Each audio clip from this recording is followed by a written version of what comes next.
Yo, what up, guys? Ethan G here, back with another interview. Today I have a very special guest. Some would call her the mom of the Bloomington normal scene. She's one of the biggest contributors to the scene in terms of getting bands together, getting shows put together, all that kind of stuff, putting sound on.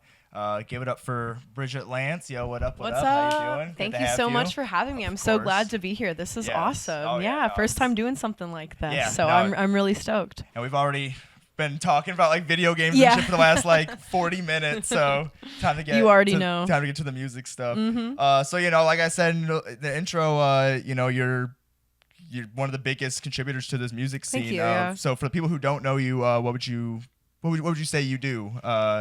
That's so special for the scene. Oh, that's a good question. I mean, my name's Bridget. If you don't know, I think I kind of do a mix of everything, which has been super fun. I love going to shows. I love working, shows. That's kind of just what really keeps me busy, whether that's from sound engineering, booking and promoting shows, or playing in a band from time to time. I like to see every inch of that industry, of course, and all that. So there's a lot you can learn from it. Most definitely. So kind of just to go back, you're from Bloomington, so you've kind of seen the whole scene evolve from probably when it was like nothing. So what was the first show that you remember going to in the scene? Yeah, it's crazy because I guess we're gonna throw it really back over here. As a townie, I remember the first show that I went to actually was Punk Fest at the Castle Theater. Okay. In 2012, I was 13 at the time, and that was I had always been into punk rock music and stuff like that, and wanted to find more local shows, and I begged my dad to take me to this, and I was the youngest fucking person there, and there was this band called Flatfoot 56 that headlined. Okay. And they were a really cool Celtic Oi punk band from Chicago, and I remember there were certain people that I met there, which is how I got it put everything in motion. That's the crazy thing about that day. 9 years later that's how I met certain people and got started working in live music, whether that's in bars or evidently working at the Castle Theater, booking, promoting shows. So it's crazy when you look back on it, and now here we are, and the scene has never been more interesting. Oh yeah. I remember there was a very vibrant house show scene that was very prominent in Bloomington normal history in the mid to late 2010s, but part of that stuff was already kind of on the last kind of ride, even in 2019, and stuff like that. Things got a little bit slower even before the pandemic happened. Yeah, then the pandemic brought it all to a start. Yeah, I know for me, I didn't get involved with the music scene until after the pandemic, because I didn't live down here until 2021. And I remember I didn't really know it existed, but then I found out about the music club at ISU, got involved with that, and now here I am. And it's kind of crazy. When I first went to a meeting or that stuff, I did not even anticipate getting. You came at the perfect time. Yeah, and dude, it's the best thing in my life is being a part of all this. That was the cool thing, because the pandemic kind of reset us a little bit, and some of us had nothing better to do but just create art, music, and media in our bedrooms. And I really do feel there's a huge renaissance period going on, and I think Bloomington, normal, all of Central Illinois for that matter, has been really ripe. Yes. And I feel every little pocket of Illinois is just popping off right now. Yeah. No, 100%. I think things coming up right now. By the time this comes out, hopefully people know about Noisebleed. Yeah. I think you might know. I won't get too into it. It's a show coming up next week. It's gonna be sick. It's gonna be a big thing. I hope the name Noisebleed is getting out after that. But once it happens. But can't wait. So you run what I would call the virtual bulletin board of the Bloomington normal shows. You Blonoshows is the Instagram account that you have with almost 2,000 followers now. I think just about, yeah. Yeah, and you you post every single show on there. Anytime anyone asks me, hey, what shows are happening this weekend, or if I just need to know, is there anything going on this weekend? that's the account I go to, and that's the account Yeah. I reference to people. What made you want to start What made you want to start that account and kind of get that, be the one to get that information out for people? I kind of actually got the idea from the Peoria Shows Instagram account. Okay. I remember seeing that it was like the end of 2022, beginning of 2023. And I just thought it was a really great idea. And I was like, Bloomington should have something like that. So I first started posting in January of like 2023. And it was just, as you said, to just get the word out there. This is the show. This is where it's at. This is how much it is. Is it all ages? Is it not? Is it in a bar? And I focus on the emphasis of the DIY music. There's a lot of different scenes in Bloomington Normal. We're all one big scene, but like I always wanted to kind of like bring kind of like a little bit more like eyes to like whether it's the local scene or the local like college scene. Yeah. Because they're very much like one and the same.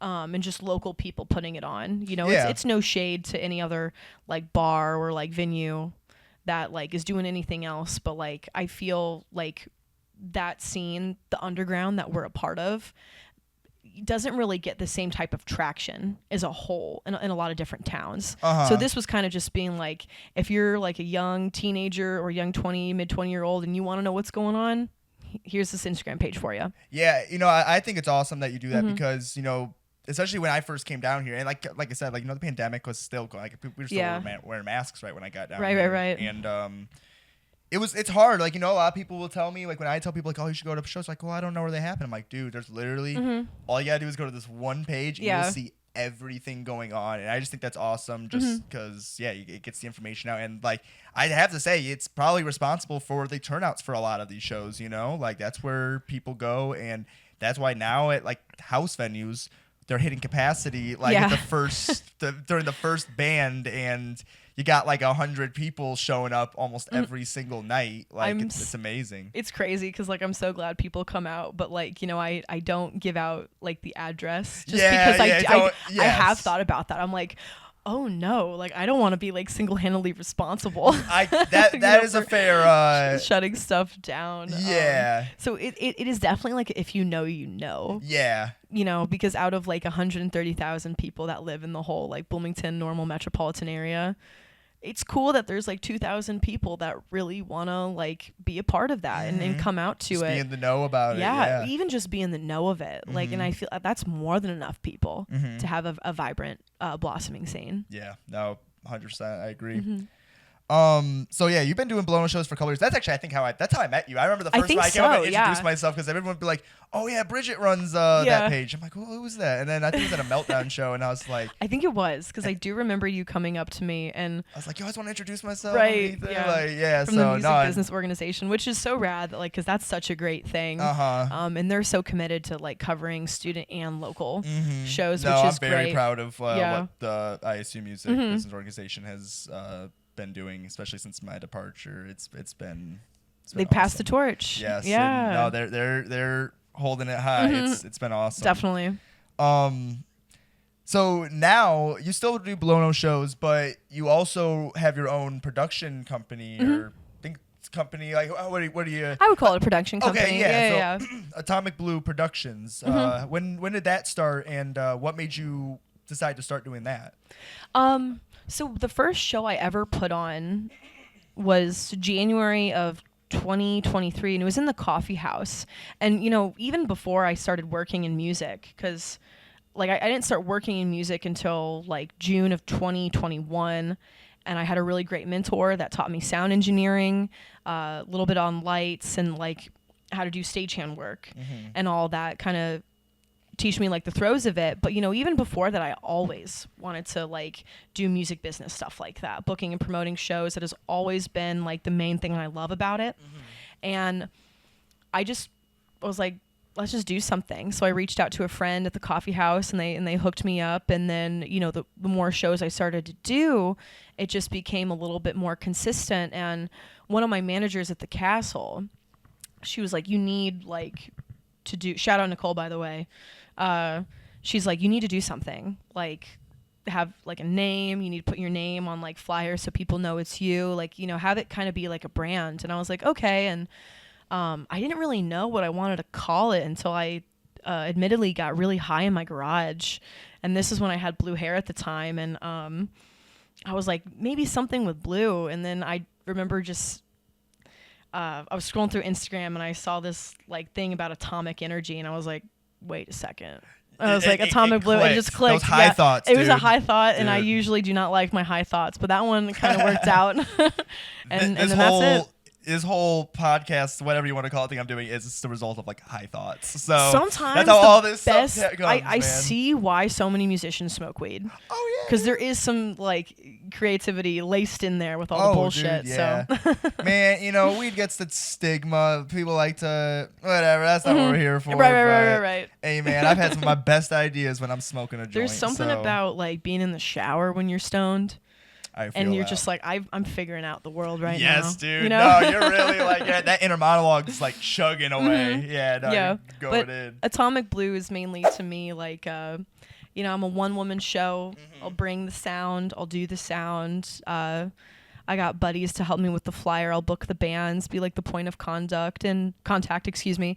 But I just want to like, there's so many awesome bands and musicians all around here in Central Illinois and the greater area at large that I feel like I would love to be kind of like that middle ground to helping people get to that point. Yeah. Because, you know, we are still dealing with like venue inaccessibility in Bloomington Normal. And I feel like, you know, as a promoters, we have an obligation to kind of like help our own and people that are starting up. And I think being inclusive is really important. Oh yeah. No, yeah, and you've definitely been a helper. 'Cause I know you were like the main one putting the shows on when Meltdown was doing shows, and then like I know you've been really helpful with getting shows started. Like I know it's doing things at the Bistro now. You do things at the house venues. Like you really hit like all like you. It seems like you really seek out any and all opportunities for it, which I think is awesome. It's always fun to find out like, oh, this is at a new spot tonight, and see like, what the deal is at it. I think that's like kind of like, let's just see if it works. Mm-hmm. You know, Yeah. that's always kind of been my whole like, you know, motto with it is like, if it works, it works. If it doesn't, we'll just find a new place. Yeah. You know, it's better to say you have done than haven't. Yes. Yeah, definitely. That's good words. Where do you see? Do you have any goals with Atomic Blue at the moment, or are you kind of just going like with the motions, or is there like something a level you want to see it grow to at some point? That's a really great question. You know, I've thought about it a little bit, and I would love to see it grow. You know, I really do consider Atomic Blue to be like an extension of myself. Yeah. And all that. And have been so happy to do these local showcases at the castle, you know, once a month, once every 2 months, and just, you know, to be able to like, that is such a learning environment for me. Like, how big can I bring this? But you know, a lot of it comes down to, you know, like I want those bands that I believe in around here to get that, you know, how can we be better organized? How can we be more professional? People need to look at that stage and be like, that's my goal as a local band. And I feel like we feed off each other. And in time, like I would love, you know, to kind of be, I guess one of the beacons where, you know, however far I get in the music industry, people could look and be like, that area that she came from was awesome. Go and look at all the other bands and the rappers and the musicians, the people that take photos, the other people that put on shows. Like as a whole, you know, I couldn't do what I do without everyone else. So. No, it's been awesome. It's really been awesome seeing all the local bands, like all the DIY bands, starting to make their way to the castle. And you've been a huge part of that, because I know that show like a month ago. What was it, in like September? Day Shift and Mulch. Yeah, Olivia Wexler and Wide Orbit. Yeah, that was awesome. Dude, they were great. That was awesome. That was such a fun show, and it's really awesome too, because you see when you have events like that, those are like the, you know, the little bit bigger time ones around here, and you see how many people come out from the scene. Even just last week on Thursday, there was the Battle of the Bands, with like, that was insane, dude. That was awesome. Like you were saying, the cap or the ticket sold was like way higher than what you guys were thinking it was gonna be, and it's just there had to be like over 400 people there. Yeah, for dude, sure. and it's just like 400 people showing out for local bands, just. Like, dude, it's awesome. It's absolutely insane. And I feel like one of the things that like everyone has such an equal part to play in this, whether you are a musician, whether you are a sound engineer, a promoter, a photographer, a fan. You know, it would mean nothing if there was no one to play for. And I like the testament to this area in particular, especially Bloomington Normal, is like one of our very own Harrison Gordon. You know, he's on a national tour. Oh yeah. You know, No, and he is huge. playing with big bands in the scene. And like, I hope people look at that and be like, well, my band could do that too. And they can. No, it is huge. Like, yeah, no, you look at an example like Harrison Gordon and you're just like, man, you can shoot for the stars, honestly, in this. Like, you don't know who's watching. As long as you just keep on doing, like, I know with their, like, with his music and the band, like, they're just making music that they enjoy. Like, and it strikes a chord. That's all. That's really all. If you like it, what you're making, just keep on doing it. Like, don't chase the trends. Don't be like, oh, well, I saw so and so do it like this. Right. Because make it for yourself. The people who did it, they also weren't chasing the trends. They were just like, oh, this is kind of cool. I like this. My friends kind of like this too. And then here you go. Exactly. Like, you know, every headliner started out as a local band whose friends believed in them. And, you know, now we're in the Renaissance age, post-pandemic, where there is an influx of art. Bloomington Normal is a talent incubator. And, like, you know, we're equally in between 2 hours from Chicago, St. Louis, and Indianapolis. Like, we're on a little traffic highway here. You never know. You know, I think there are already people looking at this area. These mid-tier levels of the United States are going to be the I think the jackpot, whether that's for labels, for venues, anything like that. You know, like, there's always something going on in the city.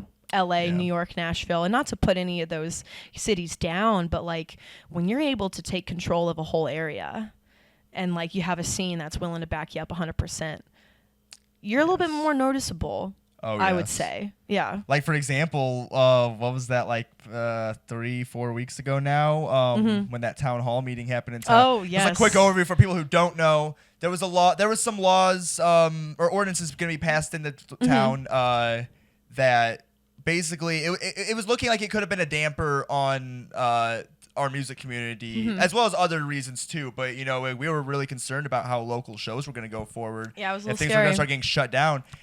When I tell you, it was like I legit teared up a few times during that whole town hall meeting, because over 100 people showed up for this, of everyone you see at every single show, and it was just insanity. Like, it was so validating. It was. You know that scene in Return of the King where they light the beacons because like Gondor is calling for aid. I felt like everyone in the scene was like, I gotta go. Yes, you know what I mean? No, dude. Like, I remember I pulled up to it and I got there and there was only like a few people outside, and I was like, dang, like, I thought a lot more people were gonna be here. I swear to God, that whole experience was like a movie, because I remember the four of us, we all were like, yo, we're here for this, let's do it. We all got in the elevator and got up there. The door opened. I swear it was a movie. Just like people there, people down the hall, like people everywhere. Easily 100 people. Like, those people at that town hall meeting had no idea what was going on. They're like, why are all these kids here? Like, crazy. And that's I have no doubt that they the language being the way that it was, intentionally vague, and while I am optimistic about the future with this nuisance ordinance going forward, you gotta be, but I feel like they were completely just like blown away, like, whoa. And to have young people. No, I thought it was very impressive. Concerned. Because you know, it's like the scene is definitely like, you got a lot of age ranges from like 18 to like 24, 25. Saw high school kids there. Like, everyone was pulled up and everyone sat through it. We were at that town hall meeting for like 3.5 hours, dude, and everyone sat through it. It was amazing. It was like 10 or 11 when we got out. Yes, dude. I had to work the next morning. I was like, damn, I know it's going to go this late, but I'm happy I was here, because look, it made a difference. They got pushed back. Can I still get a beer after this? Yeah. Like, no, I remember, I was supposed to get a drink with all you guys, and I was like, I can't do it tonight. No, I don't blame you. That's so funny. No, that was awesome, though. So, I'm going to plug something real quick. Monday, December 2nd, the town of Normal is re-voting on the nuisance ordinance. Okay. Whether it will be redone with other, practices, policies, whatever the word is, or it'll be gone entirely. So just as we came out Monday, October 21st, please come out Monday, December 2nd. So no, real. I know it'll be. The troops are going to be there. Yes, no, it's gonna be worth it. Yeah, moving on from that stuff, I'd say like a couple more like little questions. I know you said a little bit about you being in some bands. I know you're not like in any like. I know you did a cover band recently. Yeah. I don't know.